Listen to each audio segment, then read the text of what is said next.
안녕하세요. 저는 올해 딱 60세인 여자입니다.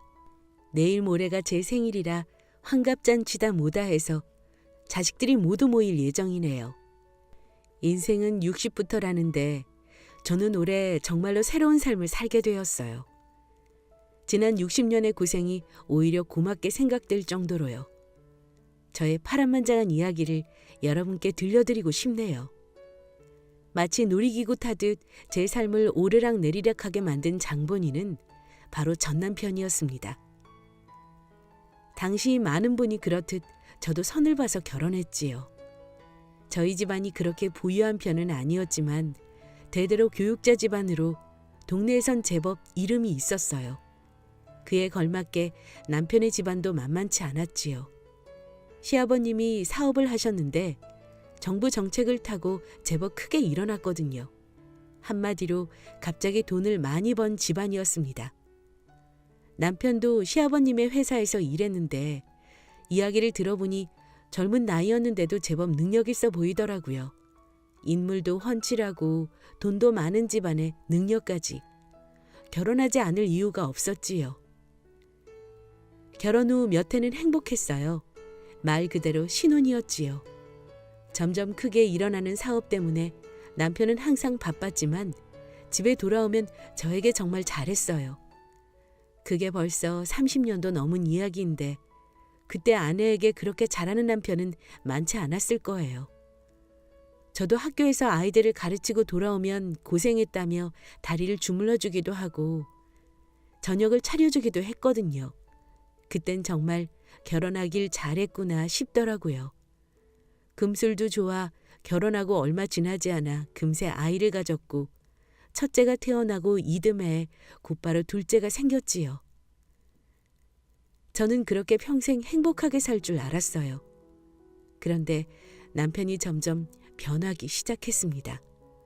아마 첫째가 초등학교 들어갈 무렵이었던 것 같아요. 일이 바쁘다며 점점 집에 늦게 들어오기 시작하더니 나중에는 아예 집에 들어오지도 않는 날이 많아지더군요. 그래서 여기저기 수소문을 해봤어요. 그랬더니 역시나 다른 여자와 바람을 피우고 있었던 겁니다. 20대 초반의 어린 여자와 수시로 만나고 있었더라고요. 정말 세상이 무너지는 것 같았습니다. 첫째는 이제 막 초등학교에 들어가고 둘째도 조만간 학교에 가게 될 텐데 이런 가족을 놔두고 바람을 피운 남편이 너무나 미웠습니다. 처음에는 당장 이혼하려고 했어요. 믿음을 배신한 남편과는 하루도 같이 살기 싫었으니까요. 그런데 저희 부모님이 극구 말리시더라고요. 예, 남자가 사업하다 보면 그런 일도 있을 수 있는 거잖니. 이번 한 번만 눈 딱 감고 넘어가 줘라. 그게 무슨 소리야, 엄마. 엄마, 내 친엄마 맞아? 어떻게 여기서 그 사람 편을 들 수가 있어? 편을 드는 게 아니라 얘가 너무 예민하게 구는 것 같아서 하는 소리다. 사실 말이야 바른 말이지. 이번 일 말고 김서방이 뭐 실수 하나 하는 거 있더냐? 능력이 있어서 돈도 잘 벌어오고 처가에도 잘하고 말이야. 그러니 이번에는 얘가 참아라. 그게 무슨 소리야? 엄마, 김서방한테 뭐 받은 거 있어? 응? 아니 그런 게 아니라 빨리 말해봐. 뭘 받았는데? 알고 보니 얼마 전 엄마가 아빠 몰래 들었던 개가 있었는데 개주가 갯돈을 가지고 도망치는 바람에 제법 큰 돈을 잃으셨더라고요. 평생을 학교 선생님으로 사시며 누구보다 엄격하신 아빠가 그걸 아셨다가는 한바탕 난리를 칠 게 뻔해서 엄마는 말도 못하고 며칠을 끙끙 앓았고요. 그런데 그걸 어떻게 알았는지 어느 날 남편이 찾아와 엄마에게 돈을 드렸더군요. 덕분에 엄마는 마음의 짐을 덜었지만 김서방에게 마음의 빚을 지게 된 거였어요. 그 사실을 알고 나니 맥이 탁 풀리더군요. 어린 여자와 바람난 남편은 미웠지만 엄마를 생각해 딸인 저마저도 모르게 돈을 들인 남편은 또 그렇지 않았거든요. 사실 이번 외도 말고는 남편이 뭔가 잘못한 것도 없기도 했고요. 그 후로 고민을 참 많이 했습니다. 하루에도 몇 번씩 이혼을 할까 말까 오락가락 했지요. 그러니 아무래도 제 태도가 이상해질 수밖에 없었어요. 그러자 눈치 빠른 남편은 제가 자신의 외도를 알았다는 것을 눈치채고 재빨리 상건녀와의 관계를 정리해버리더군요. 여보, 미안해. 내가 잠깐 정신이 나갔었나 봐. 나 그 여자랑 다 정리했어. 이번 한 번만 용서해줘. 정말 이번이 마지막이야? 한 번만 더 바람 같은 걸 피웠다가는 그대로 이혼이니까 알아서 해. 결국 저는 마음이 약해져 그렇게 엄포를 놓는 것으로 정리해버렸습니다. 외도한 남편이 미워서 이혼까지 생각하기는 했지만 커가는 아이들 생각하면 그것도 쉬운 일은 아니더라고요. 그렇게 남편은 다시 마음을 잡는 것 같았습니다. 전에는 이를 핑계 삼아 여자가 나오는 술집에 가기도 했었는데 외도를 들킨 이후로는 그런 것까지 딱 끊더군요. 그래서 이제는 정말 제대로 마음을 잡는구나 싶었어요.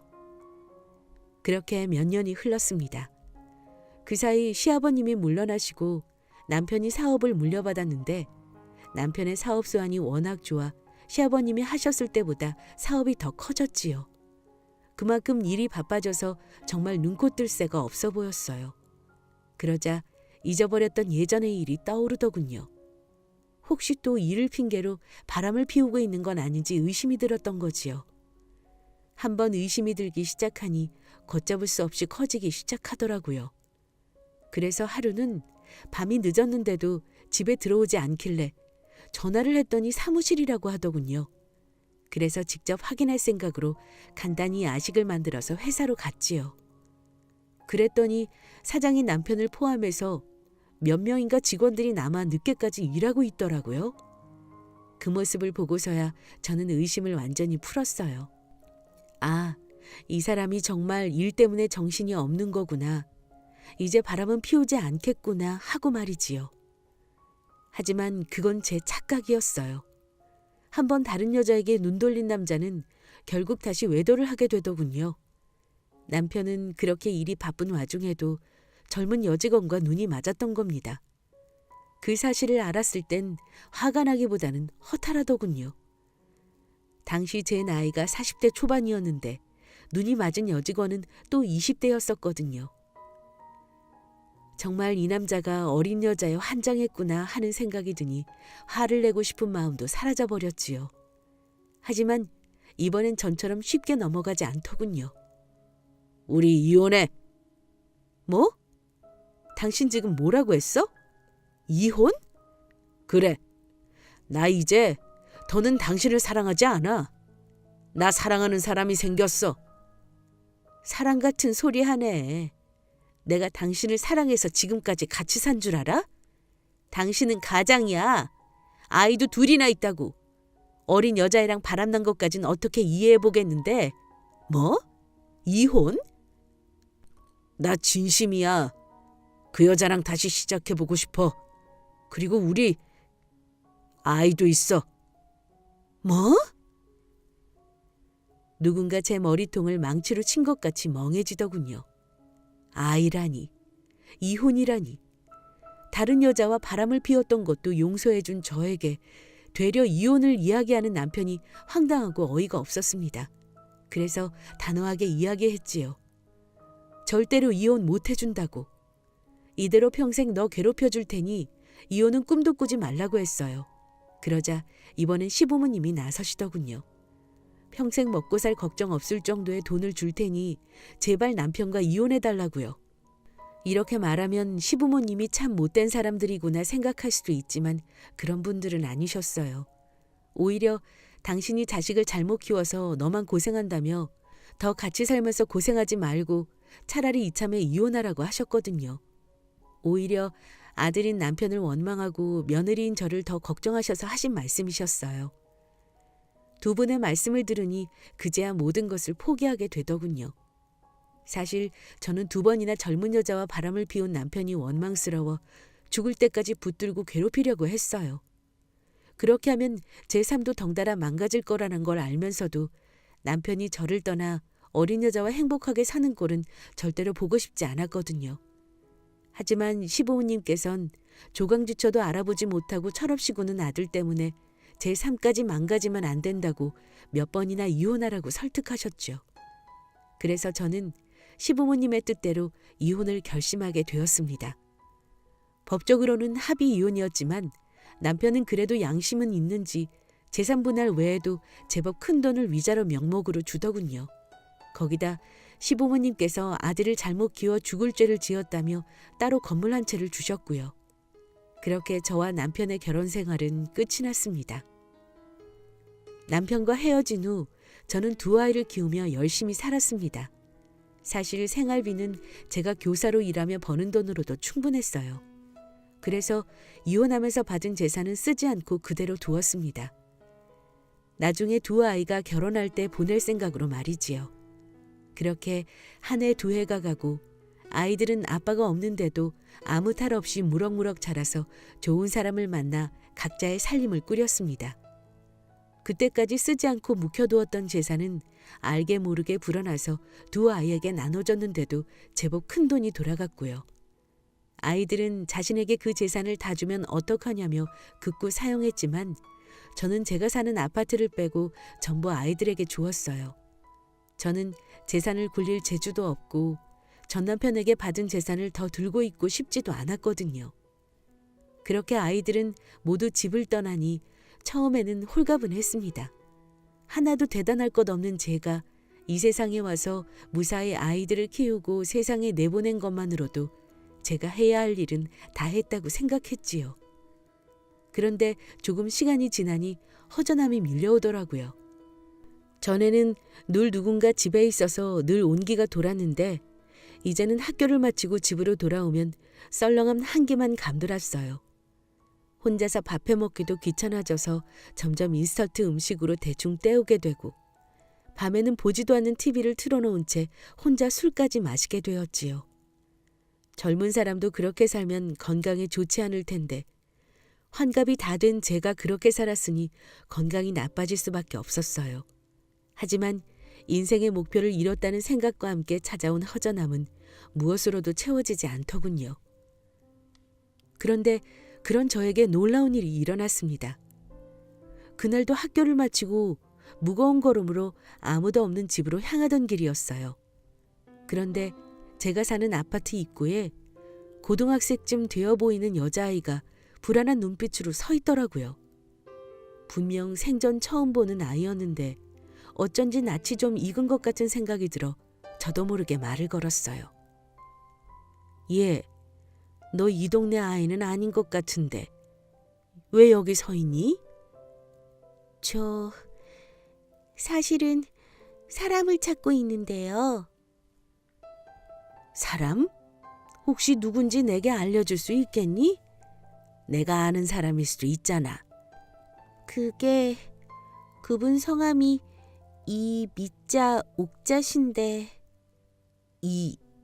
이미호? 그건 제 이름이었습니다. 저는 전혀 모르는 아이였는데 왜 저를 찾고 있다는 건지 알 수가 없었습니다.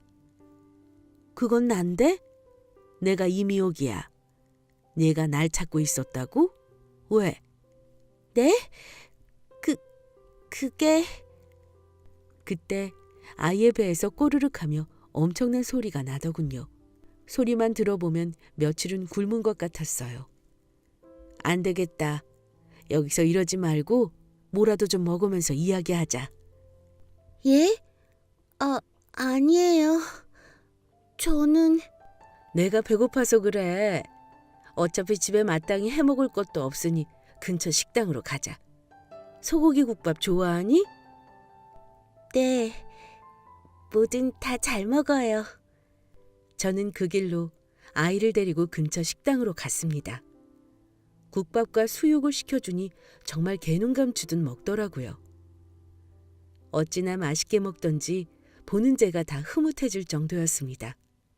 그렇게 제가 앞에 있다는 사실도 잊은 채 맛있게 음식을 먹은 아이는 배가 차고 나자 얼굴을 붉히며 말을 꺼내더군요. 그런데 사연이 참... 저를 찾아온 여자아이는 이혼한 전 남편의 아이였어요. 같은 회사의 젊은 여직원과 낳았다던 아이였던 거지요. 전 남편은 제게 그랬던 것처럼 처음에는 식구들에게 엄청 잘했다고 하더군요. 하지만 아이가 초등학교에 들어가고 아이 엄마의 나이가 30대 중반에 접어들기 시작하자 남편의 못된 버릇, 그러니까 젊은 여자에게 손을 대는 버릇이 또 도졌던 모양이었습니다. 전 남편의 바람이 시작되자 아이 엄마는 스트레스를 견디지 못하고 정신줄을 놓아버렸더군요. 고작 초등학생이었던 아이는 엄마를 정신병원에 입원시켜 놓고 집에 들어오지도 않는 아빠 때문에 고아나 마찬가지로 살았다고 했습니다. 아무리 어린아이지만 점점 나이를 먹을수록 아빠가 밖에서 무슨 짓을 하고 돌아다니는지 눈치를 챘다더군요. 엄마가 멀쩡히 살아있고 심지어 아빠 때문에 정신병원에 입원까지 한 상황이었는데도 아빠는 정신을 못 차리고 여전히 어린 여자를 쫓아다니고 있었더라고요. 아이는 그런 아빠가 죽이고 싶을 만큼 미웠지만 그런 아빠가 주는 생활비가 아쉬워 어쩔 수 없이 집에 붙어 있을 수밖에 없었다고 했습니다. 그런데 그런 생활도 그리 오래 이어지지는 못했더라고요. 나이를 먹을수록 회사 일은 뒷전이고 어린 여자만 쫓아다니던 전 남편이 급기야 어린 여자아이에게 돈을 주고 원조교제까지 한 모양이더라고요. 그 사실이 발각되어 전 남편은 구속되었는데 그 사이 호시탐탐 회사를 노리던 사람들이 사업을 통째로 삼켜버렸던 겁니다. 출소한 전 남편은 순식간에 빈털터리가 되었는데도 정신을 못 차리고 젊은 여자를 쫓아다니다가 급기야 꽃뱀에게 돈까지 뜯겨 남은 재산까지 모조리 털리고 말았던 겁니다. 결국 살던 집까지 압류돼서 갈 곳이 없었어요. 엄마는 어떻게 되셨니? 작년에 돌아가셨어요. 그 얘기를 듣는데 저도 모르게 울컥 눈물이 나오더라고요. 세상에 이 어린 것이 버려지다시피 큰 것도 모자라 하나뿐인 엄마를 정신병원에서 잃어버렸다니. 아이의 팔자가 너무나 애처로웠습니다. 그래서 날 찾아온 거니? 네. 예전에 아빠가 지나가듯 말씀하신 게 기억이 나서요. 어떤 식으로 이야기가 나왔는지는 기억하지 못했지만 제 이름만은 똑똑히 기억하고 있었더군요. 엄마는 죽고 아빠는 빚쟁이에게 쫓겨 어딘가로 사라지고 게다가 살던 집까지 빼앗긴 아이는 지푸라기라도 잡는 심정으로 저를 찾아온 것이었습니다. 제가 남편에게 받은 아파트에 아직도 살고 있지 않았다면 그것마저도 쉽지 않았겠지만요. 그러면 갈 곳도 없겠구나? 네. 아버지가 돌아가신 것도 아니라서 고아로 지정되지도 않더라고요. 그래서 이제 막 고등학교 1학년. 한창 친구들과 어울리며 꽃을 피울 나이인데 아이의 얼굴에는 그늘만 잔뜩 드리워져 있었습니다. 그 모습을 보고 있자니 제 마음이 너무나 아프더라고요. 전 남편이 다른 여자와 낳은 아이. 사실 저와는 아무 상관도 없었지만 아이의 처지가 너무 딱하다는 생각이 들었어요. 그래서 아이에게 조심스럽게 말했지요. 그럼 우리 집에서 같이 살래? 어차피 아줌마도 혼자라 큰 집에서 혼자 살기 외롭기도 했거든. 그래도 되나요? 그럼 부담스러워하지 말고 우리 집으로 오렴. 그렇게 저는 상간녀의 딸과 함께 살게 되었습니다.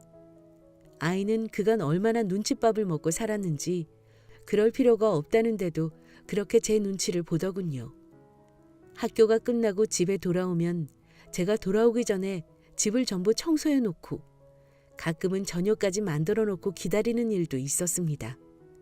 그 모습이 예뻐 보이기도 했지만 한편으로는 얼마나 눈치를 보며 살았으면 그럴까 안타까운 마음도 들더라고요.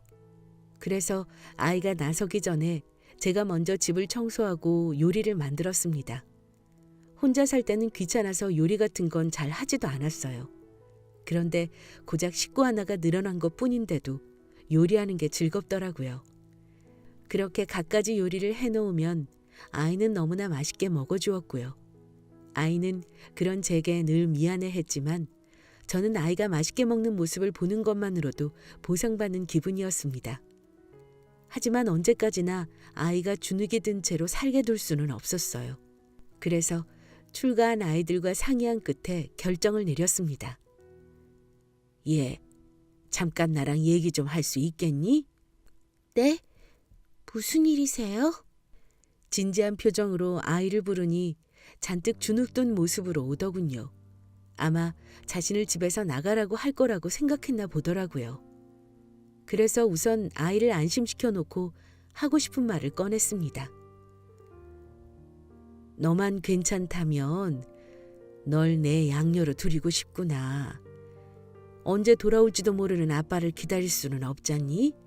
게다가 그 사람이 돌아와서 널 돌볼 것 같지도 않고 말이다. 내가 컸다고는 하지만 이제 갓 고1인데 아직 돌봐줄 사람이 필요하니 내가 돌봐주마. 하지만 그건 너무 폐를 끼치는 건 아닌지. 그런 걱정은 하지 말거라. 난 오히려 내가 집에 있어서 얼마나 즐거운지 몰라. 내가 싫다고 해도 오히려 내가 붙잡고 싶은 마음이란다. 그러니 너무 어렵게 생각하지 않았으면 좋겠다. 아이는 무척이나 갈등하더군요. 이제 와서 자신을 버린 아버지를 걱정하는 건 아니겠지만 자신이 상간녀의 딸이라는 것 때문에 고민하고 있었어요. 저는 그런 아이를 걱정하지 말라며 다독였고요. 그렇게 몇 달의 고민 끝에 결국 아이가 결정을 내렸어요. 제 양녀가 되기로 한 거지요. 저는 아이를 호적에 올리자마자 다른 언니 오빠에게 소개해 주었어요. 두 아이 모두 출가도 했고 재산까지 받은 상태라서 아무 거부감 없이 아이를 동생으로 받아들여 주더군요. 게다가 나이 차이도 커서 뒤늦게 어린 동생을 얻은 느낌이라며 무척이나 잘해주더군요. 심지어 둘째 아들은 오빠 노릇이 그렇게 해보고 싶었는지 저 몰래 따로 막내에게 이런저런 선물까지 주며 막내를 챙겼어요. 막내도 처음에는 저나 언니 오빠의 눈치를 봤지만 시간이 지나면 지날수록 점점 익숙해지더군요. 그러자 처음에 보였던 의기소침한 모습 대신 여고생다운 활발하고 생기 넘치는 모습으로 변했어요. 덩달아 저까지 젊어진 기분이었지요.